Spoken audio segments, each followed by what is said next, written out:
Alors, Francis, aujourd'hui encore, on est ensemble parce qu'on va parler d'un sujet... parce que quand on voit le sujet, on se demande, mais quand on parle même de comment réaliser un rêve professionnel épanouissant, parce que le mot-clé, c'est surtout épanouissant. Est-ce que, bon, on se pose la question de savoir, bon, le rêve professionnel, c'est quoi déjà? Bref. Est-ce que tu peux nous en dire un peu plus? Bien, bonjour. Bonjour. Eh bien, lorsqu'on parle de rêve professionnel, on parle beaucoup plus de la carrière. Aujourd'hui, il y a beaucoup de professionnels. Je crois même que l'écrasante majorité a un problème. C'est que les gens réalisent qu'ils ne sont pas heureux dans leur carrière. Les gens réalisent qu'ils ont fait des mauvais choix. Qui parfois n'ont rien à voir avec les finances, mais plutôt c'est l'épanouissement qui leur manque. Ça veut dire qu'en fait, la carrière devrait conduire à l'épanouissement de l'être humain. Exactement. Parce que le travail, en plus d'éloigner de nous trois grands mots, l'ennui, le vice, le besoin, le travail devrait nous procurer le bonheur, ou tout au moins contribuer à notre bonheur. Et pour ce faire, il y a un certain nombre de préalables qu'il faut respecter ou appliquer afin que votre carrière, afin que votre rêve professionnel soit ou fasse partie de votre bonheur. Alors, j'aimerais commencer par dire que le rêve professionnel ou encore la carrière doit se définir. La carrière ne doit pas être un parcours accidentel. La carrière ne doit pas être simplement un prétexte pour sortir de la maison tous les matins. Encore qu'aujourd'hui, grâce à la technologie, on peut travailler de chez soi et avoir les mêmes résultats et avoir la même performance. Eh bien, dis donc. Donc, la première chose à faire, c'est de pouvoir définir son rêve professionnel. Et pour définir un rêve professionnel, il faut se poser la question de savoir quels sont mes talents, quelles sont mes passions. Voilà. Parce que l'idéal, ce serait que votre rêve professionnel devienne comme un passe-temps. C'est-à-dire qu'arriver à travailler sans se plaindre, arriver à travailler tous les jours avec le même bonheur, avec la même détermination. Et si vous allez à un moment donné vous rendre compte que, en fait, que vous ne travaillez pas, mais que vous vous amusez. Et c'est là où le rêve professionnel devient à peu près un épanouissement durable. Alors, quand on a donc défini son rêve professionnel, quand on a identifié ses compétences, quand on a identifié ses passions, on peut donc maintenant s'orienter vers des métiers qui nous correspondent. Et vous devez constater que la définition du rêve professionnel se fait de façon régulière. C'est-à-dire que aujourd'hui, les carrières ne sont plus linéaires. Voilà. Il y a 20 ans, 40 ans, les carrières étaient linéaires. On est ouvrier pendant 30 ans. On était médecin toute sa vie. On était architecte pendant 40 ans, 50 ans. Et on allait à la retraite, se reposer. Aujourd'hui, le monde est devenu tellement dynamique que pour rester épanoui, l'on a besoin de se recréer à tout moment. On a besoin de se redéfinir de nouveaux objectifs professionnels. Et c'est pourquoi aujourd'hui, vous verrez qu'il y a des gens qui se reconvertissent tous les 10 ans ou tous les 15 ans. Ça veut dire que les compétences que j'ai à 25 ans, ainsi que la passion que j'ai à 25 ans, peut ne pas être la même 10 ans ou 15 ans plus tard. Et vous avez le droit, c'est légitime de pouvoir vous interroger sur vos compétences 10 ans, 15 ans plus tard, afin de pouvoir migrer vers d'autres métiers qui correspondront le plus à votre vision de la vie. Il n'est pas dit qu'un médecin qui commence à 25 ans doit à 50 ans continuer d'être médecin. s'il n'est plus passionné par la médecine, s'il ne voudrait plus travailler dans ce secteur-là, il peut se réorienter ailleurs. Un journaliste qui commence sa carrière comme présentateur du journal peut estimer au bout de 20 ans qu'il voudrait se lancer dans l'entrepreneuriat. Parce que c'est ça le rêve professionnel en fait. C'est-à-dire que c'est ce parcours-là qui vous permet de garder votre flamme. C'est ce parcours-là qui vous permet de réaliser votre passion. Parce qu'en fait, vous êtes en train d'exprimer un talent. Vous êtes en train de contribuer à quelque chose dans la société. Et vous n'êtes pas forcément obligé de le faire d'une seule casquette toute votre vie. Aujourd'hui, nous avons beaucoup de professionnels qui sont quelque peu enfermés dans des rôles qui ne les plaisent plus. Et conséquence, le rêve professionnel n'est plus passionnant, il n'est plus épanouissant, il devient stressant, il devient ennuyeux. Donc on va travailler, mais on s'ennuie. Et lorsqu'on s'ennuie sur le plan professionnel, forcément, ça aura un impact sur le plan personnel, sur le plan social.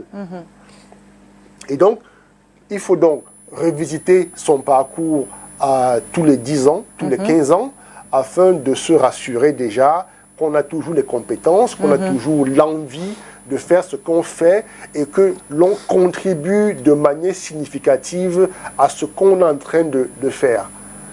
Et lorsqu'on n'a plus cette passion-là, il est légitime de se remettre en question et de changer d'horizon. Voilà. Donc, si je comprends bien, coach, rêve professionnel, c'est l'ensemble de deux choses. Oui. Comme vous disiez, les revenus satisfaisants et la satisfaction, le fun dans ce que tu fais, Oui. tu es à l'aise. Oui. Mais si dans ce que tu fais, vraiment tu es à l'aise, il y a du fun, tu es content de le faire, mais que les revenus ne sont pas satisfaisants, est-ce qu'on parlera encore là d'un rêve professionnel? Alors, lorsque les revenus ne sont pas satisfaisants, il faut apprendre à se poser les bonnes questions. Lorsque les revenus ne sont pas satisfaisants, il faut se demander, est-ce que vous avez la compétence nécessaire pour rêver plus grand? Parce que souvent, des gens n'ont pas de compétences, ils n'ont pas d'expérience, mais rêvent de grands salaires. Alors, lorsque vous vous rendez compte qu'effectivement, votre compétence et votre expérience ne correspondent pas au salaire, alors vous avez la possibilité d'aller voir ailleurs. Vous avez la possibilité de faire autre chose. Vous avez des gens qui font des métiers par passion, mais qui n'ont pas vraiment un gagne-pain conséquent, mais qui vont plutôt créer une activité sur le côté, afin de pouvoir relever leur capacité financière. Donc ça veut dire que c'est comme les artistes. Par exemple, un chanteur, voilà.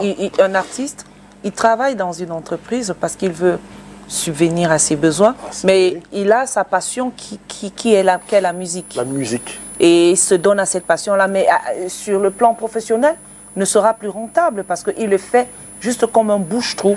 Ah non, s'il est suffisamment organisé, Oui. J'ai rencontré, je vais souvent dans des cabarets côté de la musique, j'ai rencontré de grands artistes que vous ne soupçonnerez même pas, et qui ont des métiers, on va dire des métiers classiques, et qui, pendant par exemple les week-ends ou pendant les congés, ça donne à leur passion. Vous verrez donc que ces gens-là auront l'air plus épanouis, pas parce qu'ils ont beaucoup d'argent, un salaire conséquent, mais c'est parce qu'ils ont réussi à allier leur passion, qui est leur deuxième gagne-pain, et leur activité principale. Parce que le rêve professionnel peut se décliner en plusieurs choses. Voilà. Il peut se décliner en activité salariale. Il peut se décliner en activité entrepreneuriale. Et aujourd'hui, nous avons la possibilité d'être à la fois salarié et entrepreneur. Nous avons la possibilité d'être des serial entrepreneurs, c'est-à-dire que nous avons la chance ou la capacité de pouvoir gérer plusieurs business à la fois. Parce que souvenez-vous que votre rêve professionnel doit contribuer à votre épanouissement. Personne ne travaille juste pour payer les factures. Personne ne travaille juste pour pouvoir gérer son stress. On travaille aussi pour s'épanouir, pour être heureux, pour contribuer à quelque chose de plus grand que nous. Et c'est pourquoi, lorsqu'on prend la retraite à un âge assez avancé, lorsqu'on fait le bilan, on doit être content d'avoir fait le parcours qui est le nôtre et non avoir des regrets. Alors, maintenant quand on parle justement de... Parce qu'il y a des personnes qui pensent parfois à une reconversion, c'est-à-dire faire... Ils sont en train de faire... Ils constatent que le métier qu'ils sont en train de faire, ils ne sont pas satisfaits. Donc, ce qui fait qu'ils sont même parfois une pierre d'achoppement même pour les autres. Et ils veulent faire quelque chose qui les passionne. Allons par exemple sur le cas de quelqu'un qui est un cadre dans une entreprise et qui veut devenir par exemple un artisan. Et selon la société, il aura régressé. Mais c'est sa passion, il se sent épanoui. Et il n'a pas le courage justement de faire le pas.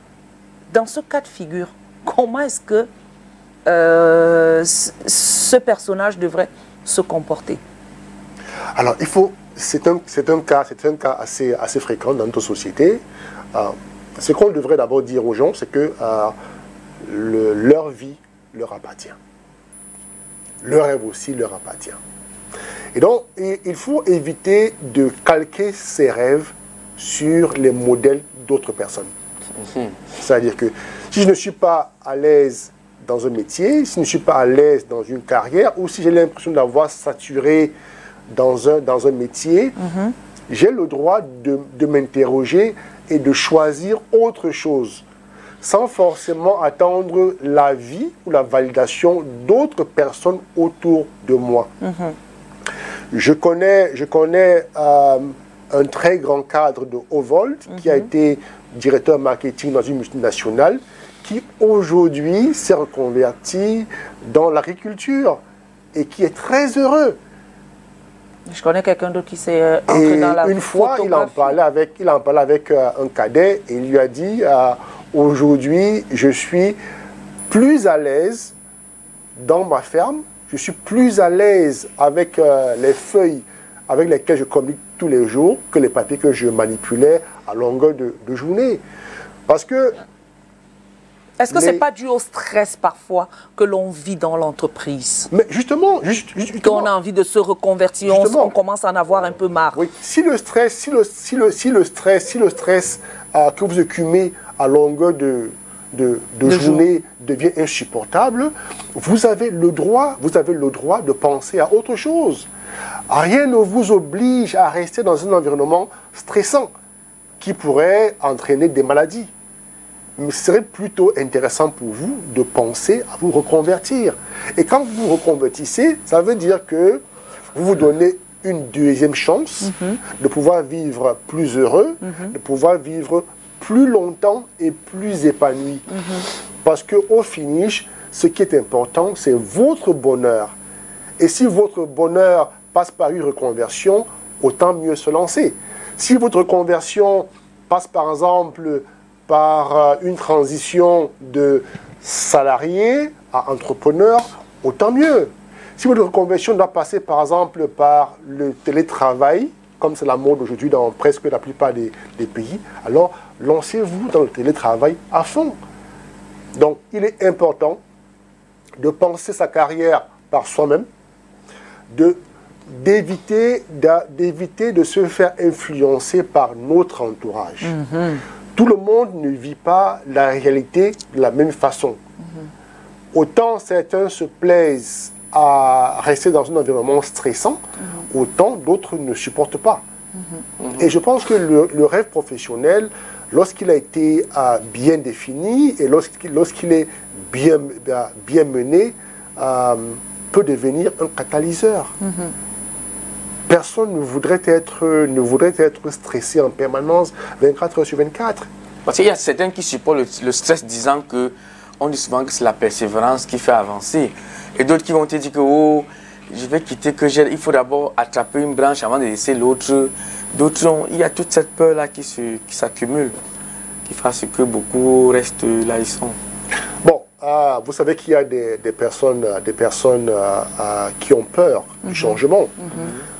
Il y a des personnes qui vont préférer rester là où elles sont toute leur vie et ne pas faire le bon parce qu'elles ont peur, elles ne savent pas ce que leur réserve l'avenir. Mais les études ont prouvé que parfois votre bonheur se trouve hors de votre zone de confort. Donc il faut pouvoir choisir, il faut pouvoir se redéfinir des objectifs, il faut pouvoir revisiter nos passions. Parce que le monde d'aujourd'hui est un monde plein d'opportunités. Aujourd'hui, on peut avoir des contacts avec des gens hors de notre pays très facilement.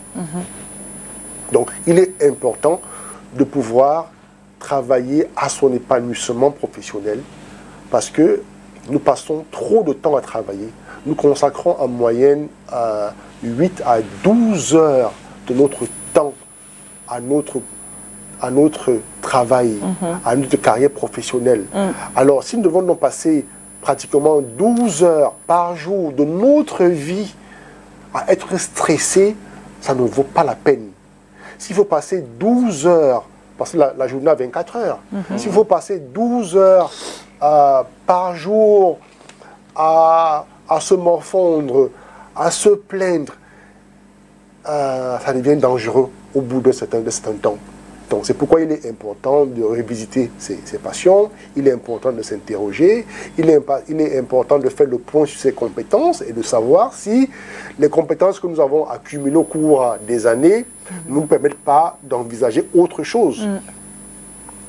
Je connais des amis qui au départ étaient par exemple des traducteurs, qui aujourd'hui sont dans le marketing, qui sont dans l'enseignement. Et qu'est-ce qu'ils me disent? Ils me disent, nous avons simplement évolué. Nous n'avons plus les mêmes passions que nous avions quand nous étions plus jeunes.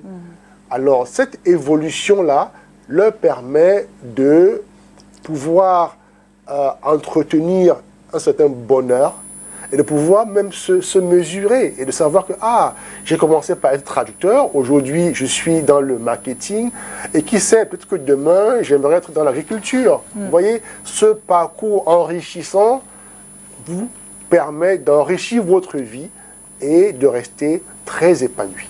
Mais est-ce que les conditions au Cameroun, par exemple, permettent de pouvoir s'épanouir, d'avoir un rêve professionnel en dehors de l'agriculture, puisqu'on prône beaucoup plus pour l'agriculture? Il y a par exemple des personnes qui travaillent dans un média, je ne sais pas moi, qui travaillent dans un corps de métier assez, voilà. Et puis un beau jour veut entrer dans un autre corps de métier. Est-ce que notre système camerounais nous permet justement de partir d'un corps de métier à un autre corps de métier? Quelqu'un qui est par exemple dans les médias veut devenir infirmière, doit encore repartir à l'école pour pouvoir faire une école pour être infirmière. Quelqu'un qui travaille, je sais pas moi, qui est un chauffeur, qui est, je sais pas moi, travaille quelque part. Et ça ne sera pas disperser les exact. Il veut maintenant aller dans un autre domaine d'activité. Je parle d'en dehors de l'agriculture. Il veut être, par exemple, être un fonctionnaire. Ça devient compliqué. C'est sa part de rêve professionnel là-bas. Hein.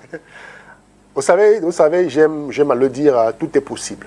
Tout est possible, mais il faut prendre le temps de réfléchir et de développer un plan d'action. En dehors du fonctionnariat, toutes les reconversions sont possibles.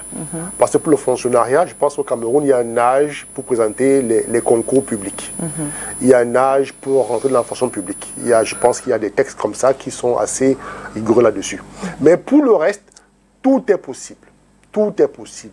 On peut passer de médecin à journaliste, on peut passer de journaliste à entrepreneur, on peut passer, encore que on peut être journaliste dans l'entrepreneuriat, on peut passer de maquilleur ou de maquilleuse à infirmier. Le problème, c'est quoi? Le problème, c'est qu'il y a des passerelles qu'il faut respecter en termes de formation. Il y a des métiers où il faut forcément faire une formation certifiante.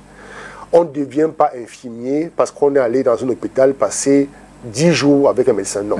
On devient infirmier parce qu'on a fait des études études appropriées. On devient normalement journaliste parce qu'on a soit fait l'école de journalisme, soit on a été formé sur le tas. On devient enseignant parce qu'on a un diplôme d'une école normale supérieure, ou alors il y a des passerelles. Tant que vous le respectez, vous pouvez changer. Mais le problème avec la plupart des gens qui se plaignent, c'est que elles ne sont pas prêtes à investir dans les formations adéquates, mais veulent absolument changer de corps de métier. Si jamais un chauffeur de taxi voudrait devenir restaurateur, la première des choses, ce serait par exemple de se rapprocher des écoles de restauration et d'hôtellerie pour en savoir plus sur le domaine et savoir s'il a besoin d'une certification, s'il a besoin d'un diplôme. Si c'est le cas, il va simplement s'inscrire. Nous avons dans notre entourage des exemples de personnes qui ont changé de corps de métier après avoir fait les formations adéquates. Je connais des avocats qui étaient auparavant des huissiers, qui sont rentrés à l'université, qui ont fait d'autres formations de haut niveau, et puis après ont fait un concours du barreau, sont allés se faire former et finalement sont devenus avocats. Donc tout est possible, il faut avoir la volonté, il faut avoir la détermination et surtout il faut avoir une vision pour sa vie. Or, il y a des gens qui n'ont aucune vision pour leur vie et ils ont des rêves qui ne sont pas adéquats. Des rêves tirés comme ça, de nulle part, alors que lorsqu'on a un projet professionnel, on s'assoit, on le définit, on le pense, et puis à côté, on regarde quelles sont les conditions à remplir. Est-ce que ne devrait-on pas se rapprocher des personnes voilà, qui peuvent, par exemple, nous coacher afin de pouvoir réaliser ce rêve-là? Parce que pour la plupart, on a du mal à se rapprocher, parce qu'on se dit, je fais moi-même. Si je parle de mon projet, on va voler mon projet. On a ce problème-là. C'est pas à négliger, coach. C'est pas aussi faux. Hein. C'est vrai. Encore une fois de plus, quand on a un projet, on ne parle pas, on ne le partage pas avec n'importe qui. Il faut apprendre à partager les projets avec les personnes les plus indiquées. Lorsque vous partagez votre projet avec un coach de vie ou bien avec un coach d'entreprise, vous avez l'assurance, vous avez la garantie qu'il va simplement vous aider à le réaliser parce qu'il va vous accompagner. Mais quand vous partagez un rêve avec un ami, avec un parent, avec un camarade, vous n'êtes pas sûr qu'il sera animé par de bonnes intentions. Ça, c'est important. Et je voudrais dire que par rapport à la reconversion, j'ai plusieurs fois accompagné des personnes qui voulaient changer de métier. J'ai accompagné une jeune dame de 35 ans qui était comptable et qui ne se sentait pas à l'aise dans la peau de comptable et qui pensait plutôt qu'elle avait du talent pour faire du marketing. Et c'était vrai. Alors, au bout de l'accompagnement, elle est rentrée à l'école, elle a fait un cours en ligne pour avoir un diplôme en marketing. Et puis, elle a fait la transition. Aujourd'hui, elle est directrice marketing dans une entreprise de la place. Et certains disent qu'elle a eu de la chance. C'est pas la chance, c'est qu'elle a pensé son projet. Elle a pensé son projet et elle s'est donné des moyens. Parce que tout est possible, mais pourvu qu'on pense, qu'on mette sur pied une feuille de route et puis qu'on met les moyens nécessaires. C'est des moyens humains, c'est des moyens financiers. Ça varie. Justement, j'aimerais poser une autre question qui va un peu dans le même sens que celle de Mère Grace.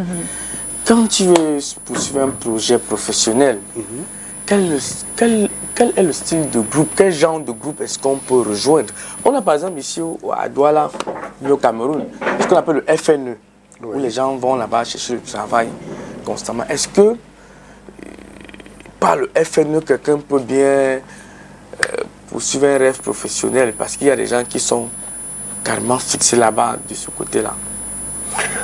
Alors, je n'approchais le FNE qu'à des occasions très rares, quand j'y achète du personnel, quand j'y achète des assistants et tout ça. Je ne connais pas la maison FNE, donc je ne peux pas me prononcer de façon péremptoire là-dessus.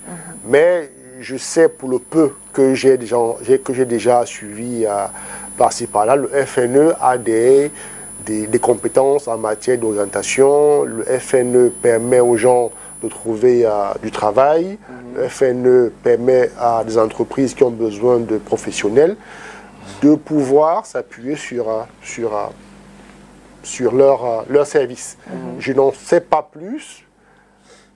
Par contre, ce que je sais, c'est que vous avez des entreprises de placement dans toute la ville de Douala, dans la plupart des grandes villes africaines. Vous avez des entreprises de placement dont le rôle est d'étudier les compétences dont les entreprises ont besoin et maintenant de faire une sélection de candidats qui épousent ces conditions-là. Donc, mais pour revenir à la reconversion, il est important de toujours avoir son CV à jour. C'est-à-dire que je conseille même en général aux gens de revoir leur CV tous les 6 mois. Tous les 6 mois, mettez votre CV à jour et essayez d'être un peu plus créatif dans votre CV. Et soyez attentif à vos passions, à l'évolution de vos passions. On peut avoir de la passion pour la comptabilité au départ, mais après migrer vers des choses qui n'ont rien à voir avec la comptabilité. Voilà. On peut après migrer vers la communication. Donc il faut être attentif à ce que vous désirez, à ce que vous voulez. Parce que souvent les gens sont restés cantonnés sur leur passion première et sur leur diplôme. Et voilà un autre ennemi de l'épanouissement professionnel, le diplôme. Le diplôme enchaîne les gens.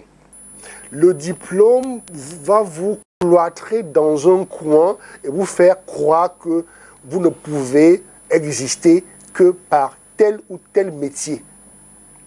Je connais un aîné qui a fait l'école de journalisme de Yaoundé, mais à la sortie, s'est aperçu qu'il avait simplement, il avait simplement épousé le rêve de son père. À la sortie, il a décidé de faire autre chose qui n'a rien à voir avec la communication.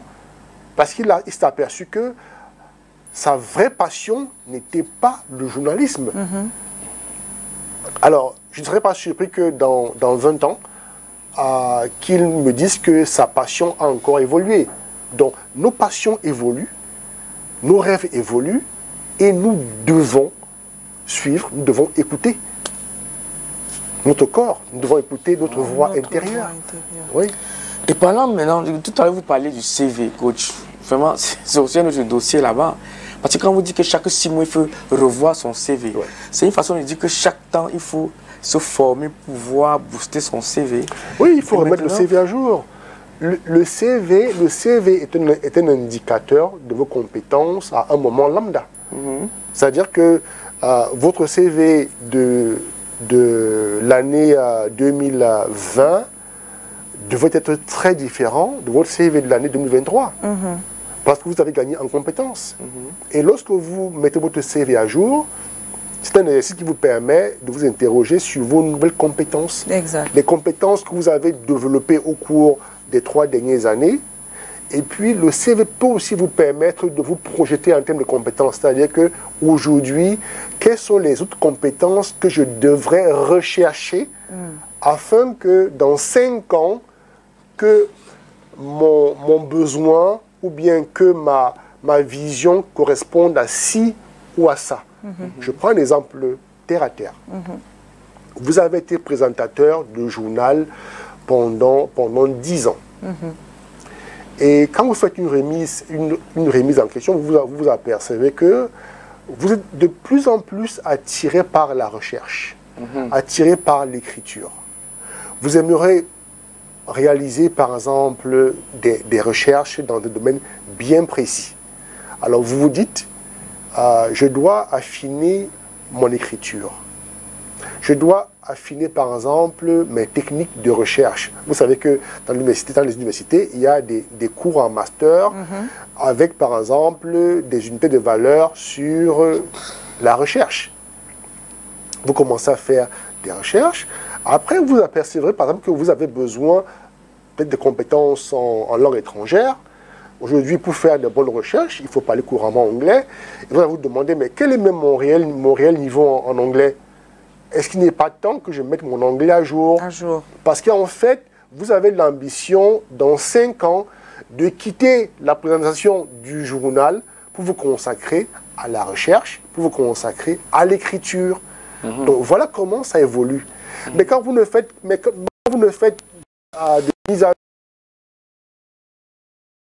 de votre entreprise, que lorsque vous avez des problèmes et que vous sentez que votre performance n'est plus bonne, alors vous allez simplement calquer votre CV sur les exigences des employeurs et ça ne va pas vous aider à pouvoir progresser. Non.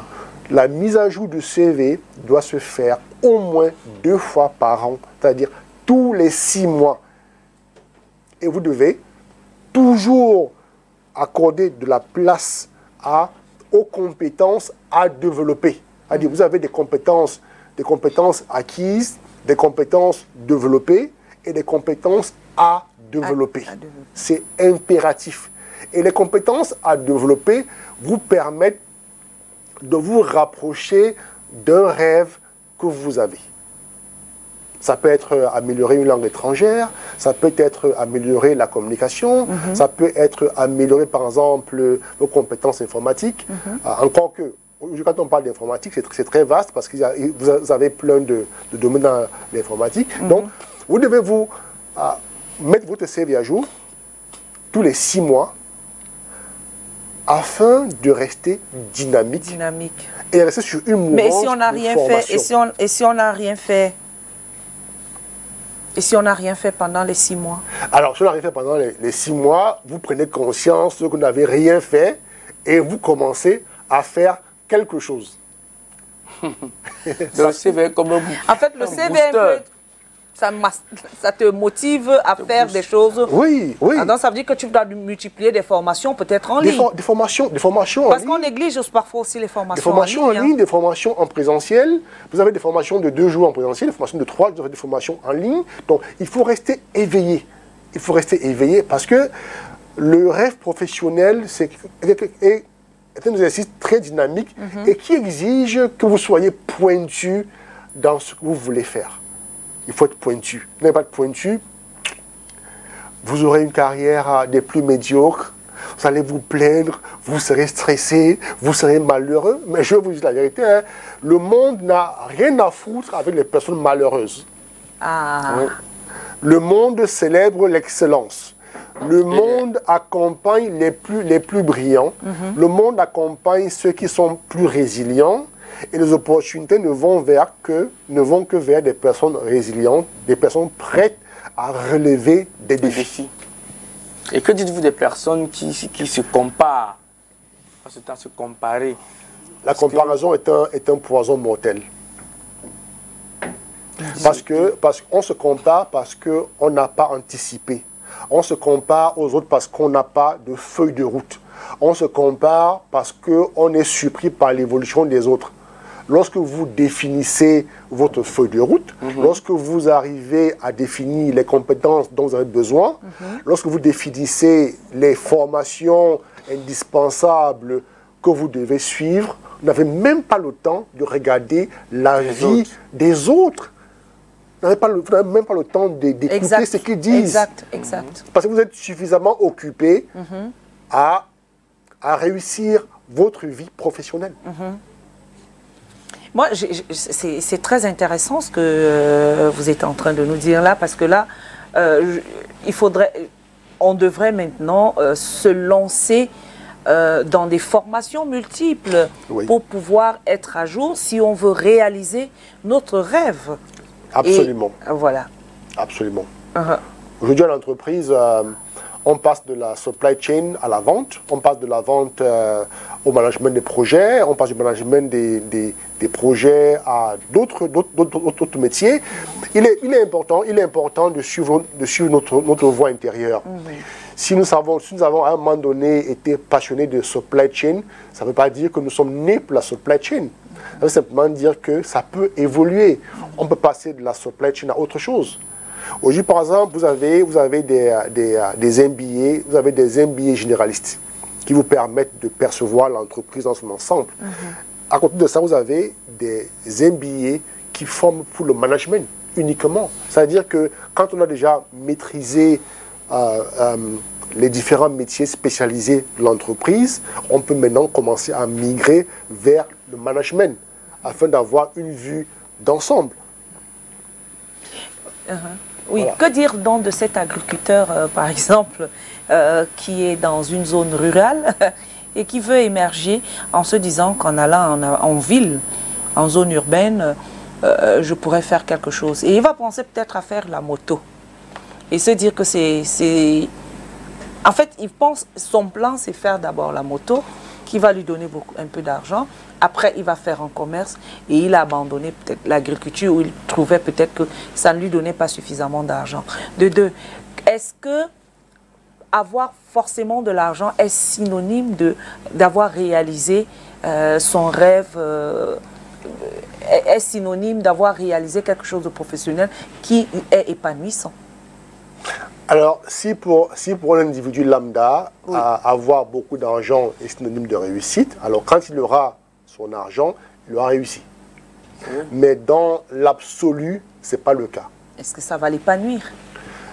Parce que l'épanouissement ne dépend pas que de l'argent. L'épanouissement dépend de notre contribution au monde. L'épanouissement dépend de ce que nous ressentons lorsque nous exerçons un métier. Je connais un aîné qui est médecin et qui a une clinique, et il lui arrive parfois de laisser les patients se faire soigner sans payer. Et quand je lui demandais un jour, il me dit, tu sais, parfois quand les gens viennent à la clinique, je me rends compte de leur niveau de vie. Je me rends compte à quel point ils sont pauvres, oui, et souvent, je les laisse partir sans payer. Et il est satisfait. Satisfait parce qu'il a soigné, parce qu'il a sauvé une âme. Et donc pour lui, la médecine va au-delà de l'argent. C'est de pouvoir soigner. Donc il faut s'interroger sur c'est quoi notre vision de notre métier? Notre métier contribue à quoi? Parce que, comme dit certains auteurs du développement personnel, ils disent que votre métier devient le plus beau métier au monde lorsque vous pouvez l'exercer sans salaire. Lorsque la satisfaction n'est pas financière. Quand vous atteignez ce niveau-là, ça veut dire que vous ne travaillez plus forcément pour l'argent. Vous travaillez pour pouvoir contribuer à quelque chose au monde. Donc, pour revenir à l'exemple de celui qui part du village ou de la campagne pour la ville, en abandonnant cette plantation, vous savez, aujourd'hui, il y a une espèce d'exode rural qui vide nos campagnes. Pas parce qu'il y a meilleur en ville, mais parce que les soi-disant citadins donnent une image erronée à ceux-là qui sont restés en campagne. Qu'il y a beaucoup d'argent en ville. Pourtant, hein, il y a plus d'argent en campagne. Et ça fait que des jeunes, je ne vais pas dire des jeunes écervelés, mais des jeunes qui n'ont pas mûrement réfléchi, vont donc abandonner ce que nous, citadins, cherchons. C'est-à-dire, aujourd'hui, j'ai rencontré beaucoup de gens qui vous disent mon rêve maintenant, c'est d'avoir au village une plantation, d'avoir une ferme pour pouvoir faire de l'agriculture, un peu d'élevage comme ça. Quand je prends ma retraite, je peux m'appuyer sur ces activités-là pour pouvoir continuer à prendre soin de moi. Et nous allons voir à l'inverse, le jeune villageois qui a déjà ces acquis-là, il les abandonne pour venir en ville. Et quand il arrive en ville, les premiers jours, les premières années, il a l'impression qu'il a changé de cadre et qu'il est plus heureux. Mais la réalité va le rattraper dans quelques années plus tard. Vous les voyez plus malheureux. Parce qu'aujourd'hui, en Afrique, lorsqu'on travaille, on rêve de se construire une maison. On rêve de s'acheter un lopin de terre pour pouvoir investir. On rêve de faire un ensemble de choses. Or, les villageois, généralement, eux, ils ont déjà le terrain. Ils ont parfois déjà des maisons. Et donc, ce qu'il leur faut faire, c'est de pouvoir structurer leurs activités agro-pastorales afin qu'elles deviennent plus rentables. Afin qu'elles soient professionnalisées. Et donc, c'est cet effort-là qu'il leur faut faire, mais qui parfois, par ignorance, ne peuvent pas le faire. Quand vous allez par exemple dans les pays comme l'Afrique du Sud, allez voir qu'il y a beaucoup de fermiers qui ne vivent pas en ville, qui vivent dans les campagnes et qui sont très heureux. Pourquoi? Parce qu'ils ont réussi à structurer leur activité. De sorte qu'ils connaissent les cycles, ils se payent un salaire, ils ont de l'épargne, ils ont ci, ils ont ça, et maintenant ils ont un surplus pour pouvoir investir. Donc, il faut plutôt accompagner ces jeunes villageois, il faut plutôt les accompagner en leur donnant des formations qui vont les aider à comprendre comment structurer leur activité agro-pastorale. Au lieu de les encourager à venir en ville. Et quand ils arrivent en ville, ils n'ont parfois aucune formation. Et c'est très grave. Comment ça fait la quincaillerie partout? En tout cas, ils se perdent et ça va dans tous les sens. Dans tous les sens. Voilà. Merci, coach. Merci. Aujourd'hui, c'était vraiment coxy. En fait, on a eu les explications qu'il fallait. Malheureusement, quand on affiche le thème, chers téléspectateurs, et on met le numéro de téléphone, c'est pour que vous appelez. Malheureusement, vous ne l'avez pas fait. Aujourd'hui, vous pouvez le faire à tout moment. Quand on l'affiche déjà, c'était très intéressant. On sort, coach, qu'est-ce qu'on retient pour... On retient qu'il est important de définir son rêve professionnel. Ce n'est pas la société, ce n'est pas les circonstances qui doivent nous imposer un rêve professionnel. Nous devons nous-mêmes le définir. Exact. Quand on l'a défini, on saura quelles compétences il faut affûter. Ensuite, on retient aussi qu'il faut mettre son CV à jour 2 fois par an. Tous les 6 mois, mettre son CV à jour.